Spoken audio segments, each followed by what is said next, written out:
Hey guys, welcome back to our channel. Today என்ன video பார்க்க போகிறோம் அப்படின்னு பார்த்தீங்கன்னா, டேஸ்டியான ரொம்ப ஹெல்த்தியான வெந்தயக்களி தான் எப்படி செய்ய போகிறோம்னு பார்க்க போகிறோம். வாயில் போட்டோன்னே அப்படியே கரைஞ்சி ஓடுங்க. ரொம்ப ஹெல்த்தியானது, உடம்புக்குள்ளே நல்ல சூட்டெல்லாம் தணிக்கும் அப்படின்னு சொல்லுவாங்க. இர்ரெகுலர் பீரியட்ஸ் இந்த மாதிரி நிறைய பிரச்சனைக்கு இது சால்வ் பண்ணுற ஒரு களியாக இது வந்து அமைஞ்சிருக்கு. எப்படி செய்யலான்னு பார்க்கலாம். அதுக்கு 1 கப் இட்லி அரிசி எடுத்துக்கோங்க. 2 ஸ்பூன் வெந்தயம் சேர்த்துருக்கேங்க.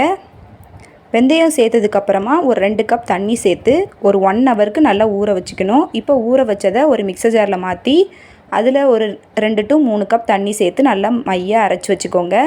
அரைச்சதை இப்போ தனியாக ஒரு பவுலுக்கு ட்ரான்ஸ்ஃபர் பண்ணிக்கலாம். ட்ரான்ஸ்ஃபர் பண்ணிவிட்டு நல்லா கலக்கி வச்சுக்கோங்க. கொஞ்சமாக தண்ணி சேர்க்கணுன்னா சேர்த்து நல்லா கலந்து வச்சுக்கோங்க.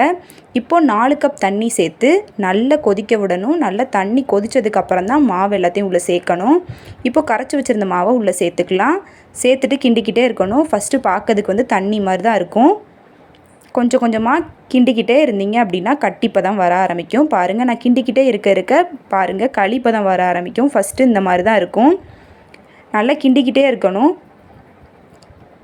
இப்படி கிண்டிக்கிட்டே இருக்கும்போது சைடில் வந்து நீங்கள் கருப்பட்டியோ இல்லை வெல்லமோ கரைச்சி உள்ளே சேர்த்துக்கோங்க. நான் கருப்பட்டி சேர்த்துருக்கேன். கருப்பட்டி ரொம்ப ஹெல்த்தியானது, அதனால் கருப்பட்டி சேர்த்து வடிகட்டி உள்ளே சேர்த்துக்கோங்க.